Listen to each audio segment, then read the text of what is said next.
میں نے ابھی BA کمپلیٹ کیا تھا کہ میرا رشتہ طے ہو گیا۔ پہلے پہل تو میں اماں سے لڑ پڑی کہ مجھے ابھی آگے پڑھنا تھا، لیکن اگر گھر والوں کا من پسند رشتہ آ جائے تو کہاں وہ ہاتھ سے جانے دیتے ہیں۔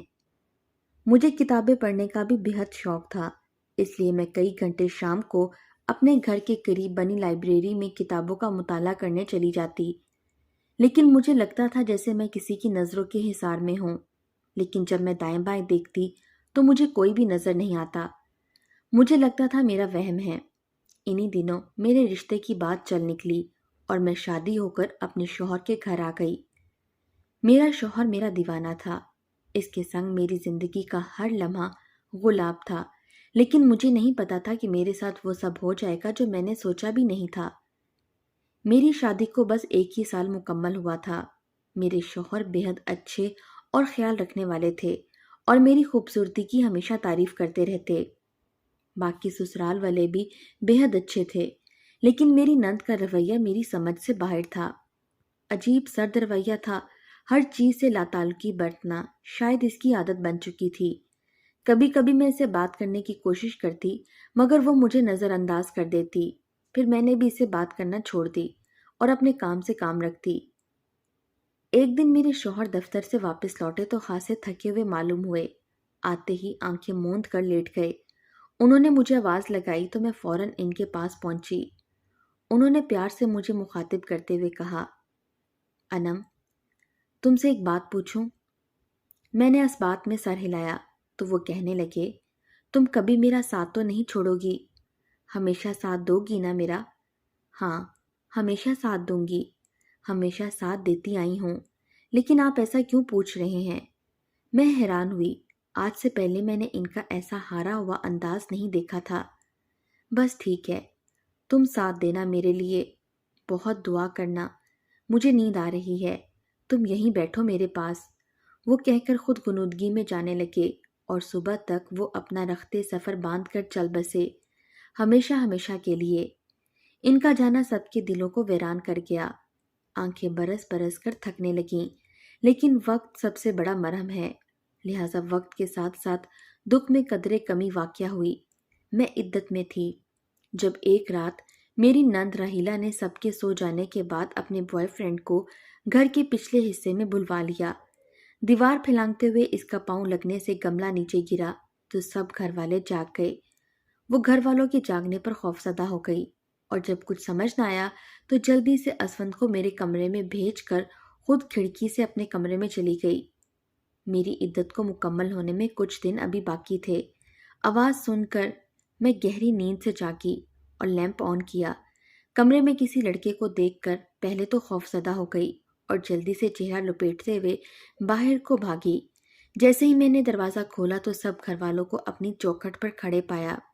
اس سے پہلے کہ میں کچھ سمجھاتی، سب میرے کمرے میں جھانکنے لگے اور وہاں اسفند کو پا کر سب نے مجھے مارنا شروع کر دیا۔ بے شرم، تجھے شرم نہ آئی؟ شوہر کو گئے ابھی وقت ہی کتنا گزرا تھا، عدت تو پوری ہونے دیتی۔ تجھے منہ پر کالک ملنے کے لیے ہمارا ہی گھر ملا تھا، شوہر کے ساتھ ہی مر جاتی، بلکہ اس کے بجائے تو ہی مر جاتی۔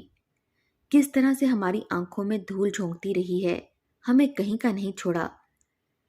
جوتوں، تھپڑوں اور گھونسوں کے بیچ میری سماعت سے کچھ ایسی ہی آوازیں ٹکرانے لگیں، جا نکل جا ہمارے گھر سے، دفع ہو جا۔ آخری آواز یہی سنائی دی، کیونکہ اس کے بعد مجھے کچھ ہوش نہ رہا۔ میں نیم بے ہوشی کی حالت میں تھی۔ میرے ساتھ ساتھ اسفند کو بھی بہت مارا گیا اور دونوں کو گھر سے باہر نکال کر دروازہ بند کر دیا گیا۔ اندھیری رات میں سنسان سڑکوں پر زخمی حالت میں ایک کونے میں گری پڑی تھی۔ یہ دیکھ کر نہ جانے کیا اسفند میں انسانیت اور ہمدردی جاگی۔ اب وہ مجھے سہارا دیتے ہوئے اپنے گھر لے آیا۔ اگلے دن میری آنکھ ایک بوڑھی خاتون کی آواز پر کھلی۔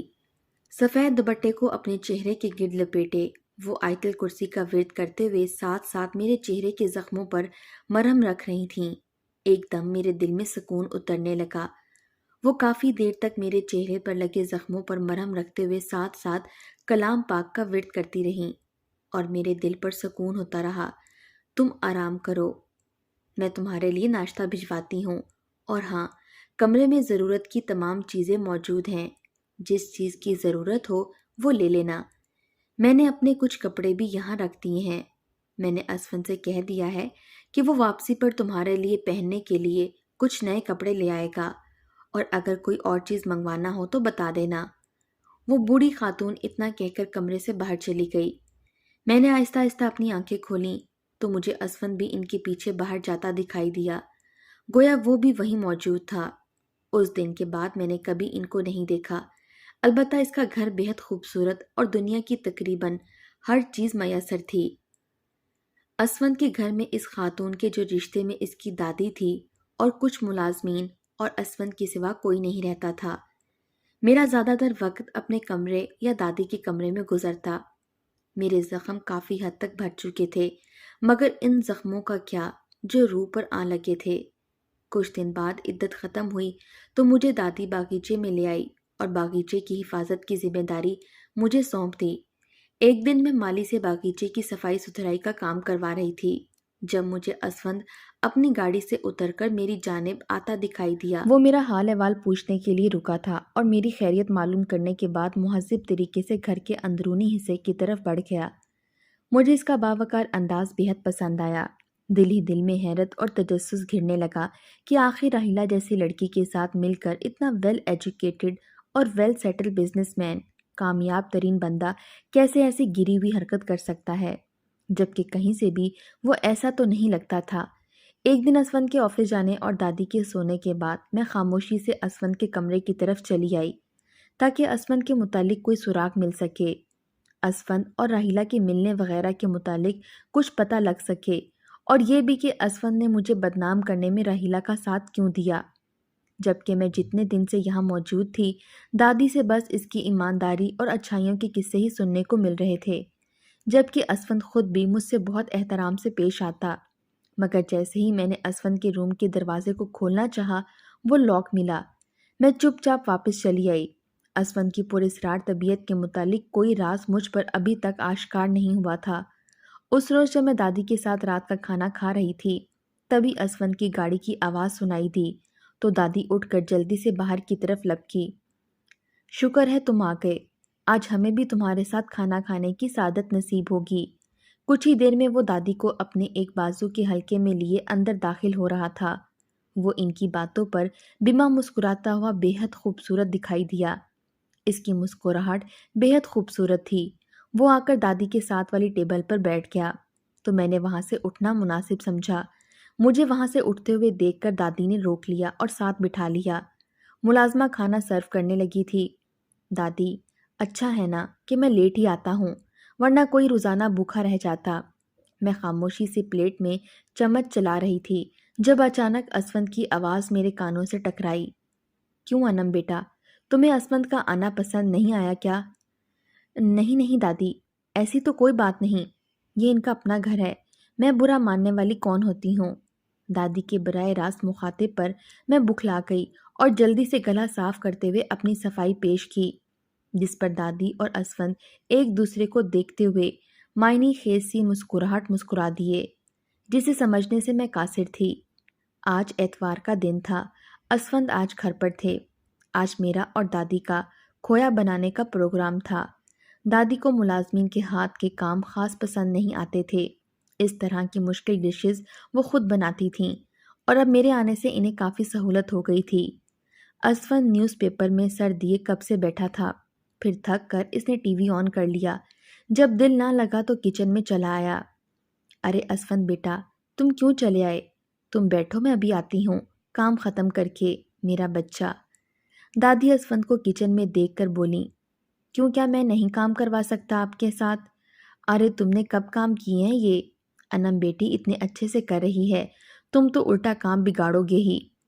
دادی ہنستے ہوئے بولی، اچھا تو مطلب میں آپ کا کام بگاڑنے والا ہو گیا اور انم ہر کام سنوارنے والی ہو گئی؟ اچھا ہے پارٹی بدل لی آپ نے بھی۔ وہ مصنوعی ناراضگی سے بولا، ہاں سب جانتی ہوں، تمہاری ایموشنل بلیک میلنگ۔ دادی اور اس کی بھلی لگ رہی تھی۔ کچھ دن گزرے تو ایک روز اسفند کی دادی نے میرے سامنے اسفند کا پرپوزل رکھا، جس کی بات سن کر میں ہکا بکا رہ گئی۔ پھر جب عقل نے تھوڑا کام کرنا شروع کیا تو میں نے فوراً انکار کر دیا۔ میرے انکار پر انہوں نے مجھے سمجھایا کہ تم اکیلی کہاں جاؤ گی؟ میکے میں تو کوئی موجود نہیں ہے تمہارے، ایک ہی بھائی ہے جو ملک سے باہر ہوتا ہے، تمہارا کوئی ٹھکانہ بھی نہیں۔ تم اپنی زندگی کے ساتھ مت کھیلو اور میری بات مان لو۔ وہ اپنی بات مکمل کرنے کے بعد اپنے کمرے میں چلی گئیں۔ ان کے جانے کے بعد میں کافی دیر سوچتی رہی۔ جو بھی تھا، مگر اسفند کی وجہ سے میں اس مقام پر پہنچی تھی۔ جو الزامات لگائے گئے تھے مجھ پر، میں کبھی اسفند کو معاف نہیں کر سکتی تھی، لیکن میں نے فی الحال خاموشی اختیار کر لی اور اسفند کے رشتے کے لیے ہاں کر دی۔ دادی اپنے نواسے کی شادی کو لے کر بے حد خوش تھیں۔ یہ اس کی پہلی شادی تھی۔ خوب دھوم دھام سے شادی ہوئی اور مجھے دلہن بنا کر اسفند کے کمرے میں بٹھا دیا گیا۔ اسفند نے جیسے ہی میرا گھونگھٹ اٹھایا، میں نے اس کے چہرے پر ایک زوردار تھپڑ رسید کیا اور ساتھ ہی اسے صاف صاف باور کروا دیا کہ وہ مجھ سے کوئی امید نہ رکھے۔ میں نے یہ شادی صرف مجبوری میں کی ہے اور بس میں جلد ہی تمہیں چھوڑ کر چلی جاؤں گی۔ تمہاری وجہ سے میرا سب کچھ برباد ہو گیا۔ معاشرے میں مجھے اتنی ذلت اٹھانی پڑی، بدنامی کا داغ مجھ پر لگ گیا، اور تم نے میری صفائی میں ایک لفظ تک زبان سے نہ نکالا۔ وہ سب غصہ جو میرے اندر اتنے مہینوں سے تھا، نہ جانے کیسے تھپڑ کی صورت اسفند پر نکل گیا تھا۔ میں ہوش سے بیگانہ بس بولے چلی جا رہی تھی۔ اسفند کو مسلسل چہرہ جھکائے خاموشی سے جب سب سنتے دیکھ کر میرے دل کو کچھ ہوا۔ میں خاموش ہو گئی۔ کافی دیر تک کمرے میں خاموشی چھائی رہی۔ اس دن کے بعد سے اسفند نے گہری چپ سادھ لی تھی اور مجھ سے کوئی بات نہ کی۔ وہ لیٹ گھر آنے لگا اور صبح جلدی چلا جاتا۔ گھر میں کم ہی دکھائی دیتا۔ جہاں اسفند کی بے رخی مجھے تنگ کر رہی تھی، وہیں اس واقعے کی حقیقت سے متعلق تجسس مزید بڑھ رہا تھا۔ ایک دن اسفند کے کمرے کی صفائی کرتے ہوئے مجھے اسفند کا پرانا والیٹ ملا۔ والیٹ میرے ہاتھ سے پھسل کر نیچے گر گیا۔ میں اٹھانے کے لیے جھکی تو اس میں لگی تصویر دیکھ کر دنگ رہ گئی۔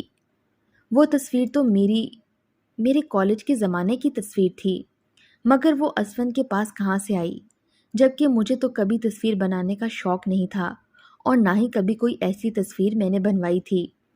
گھبراہٹ سے میرے ہاتھ کانپ رہے تھے۔ میں اسفند کا انتظار کرنے لگی کہ ان سے پوچھوں گی، مگر رات دیر تک انتظار کرتے کرتے میں سو گئی۔ صبح اٹھی تو اسفند کہیں نہیں تھے۔ ملازمین سے پوچھنے پر پتہ چلا اسفند آج گھر آئے ہی نہیں۔ میری پریشانی بڑھنے لگی تھی۔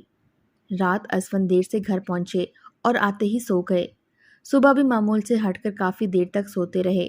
کافی ٹائم گزر گیا تو مجھے فکر ہونے لگی۔ میں جلدی سے ان کے پاس گئی اور ان کے ماتھے پر ہاتھ رکھا، جو کہ کوئلے کی طرح تپ رہا تھا۔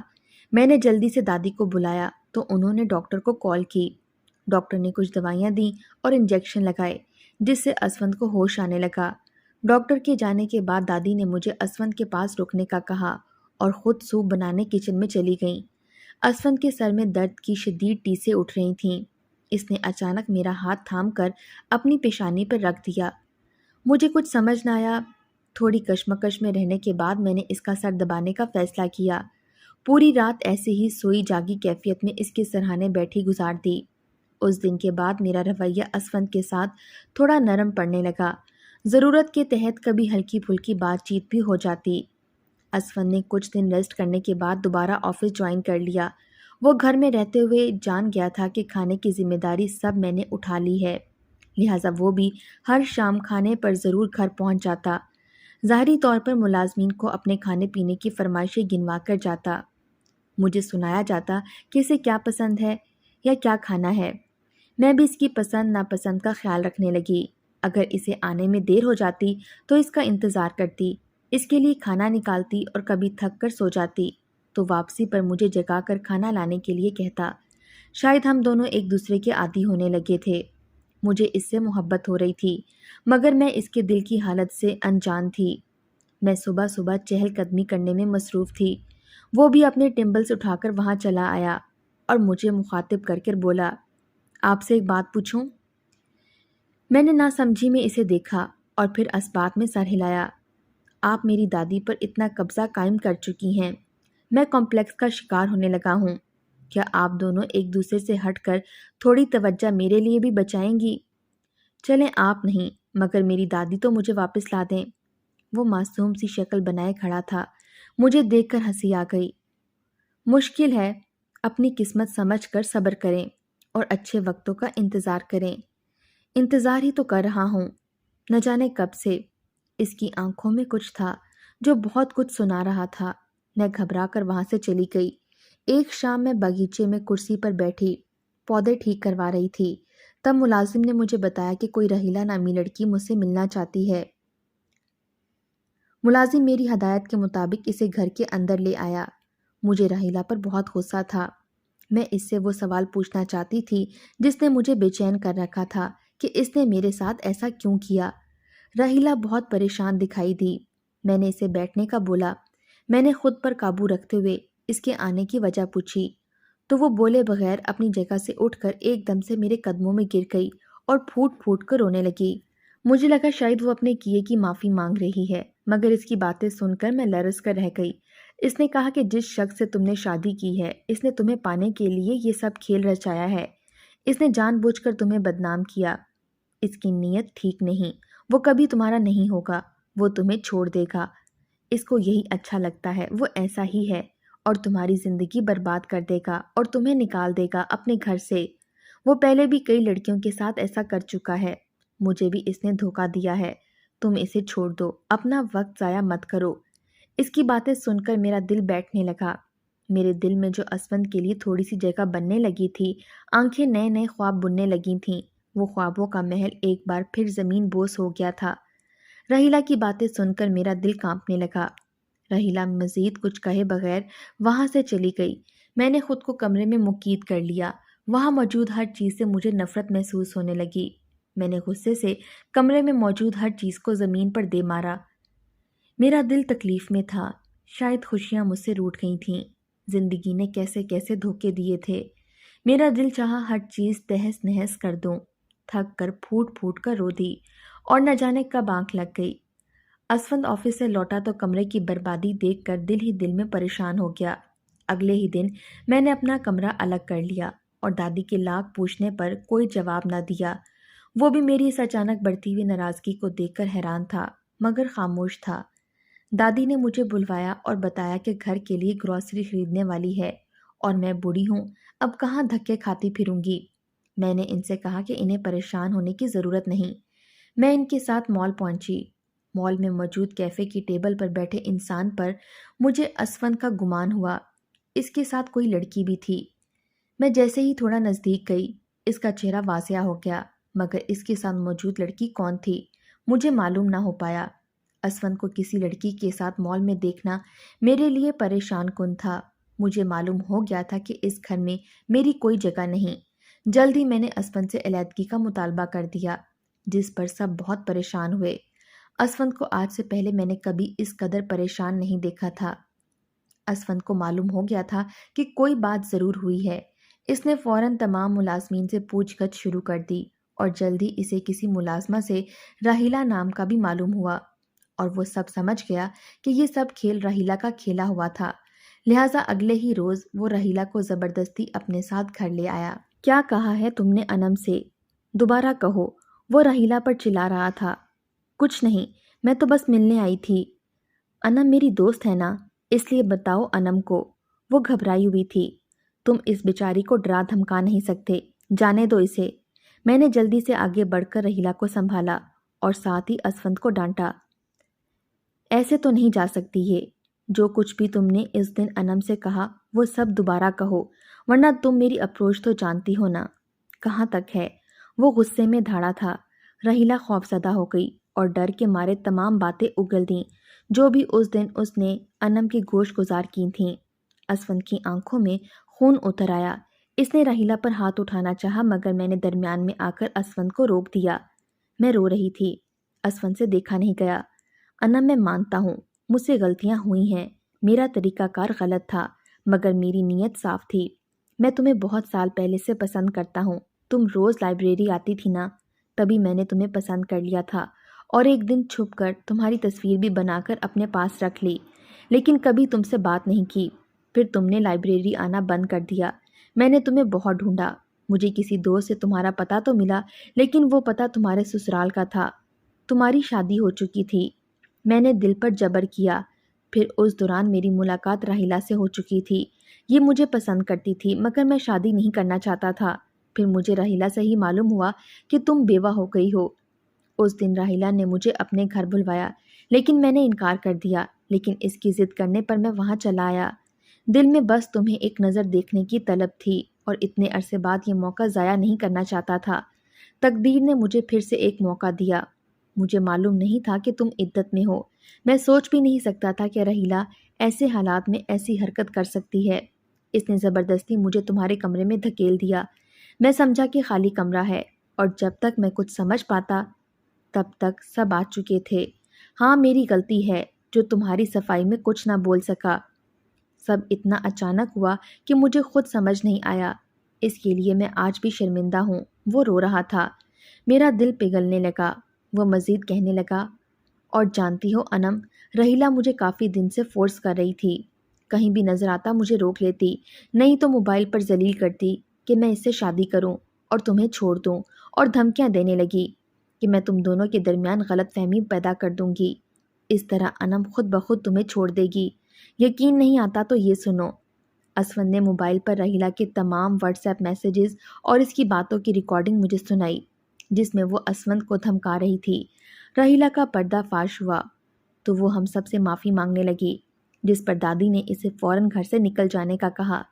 اسفند کی محبت سچی تھی اور آخر سچ کی جیت ہوئی۔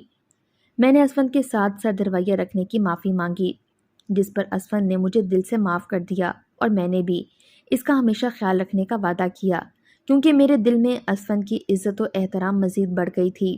راہیلہ کا حسد اور اس کا فریب میرا گھر اجاڑنے چلا تھا، لیکن کہتے ہیں نا، جب تک اللہ نہ چاہے ہمیں کوئی بھی نقصان نہیں پہنچا سکتا۔ راہیلہ میرے لیے کسی نعمت سے کم نہیں تھی۔ آگے چل کر ہماری زندگی پرسکون اور خوشیوں سے بھرپور ثابت ہوئی۔ ہر غم کی تلافی ہو گئی۔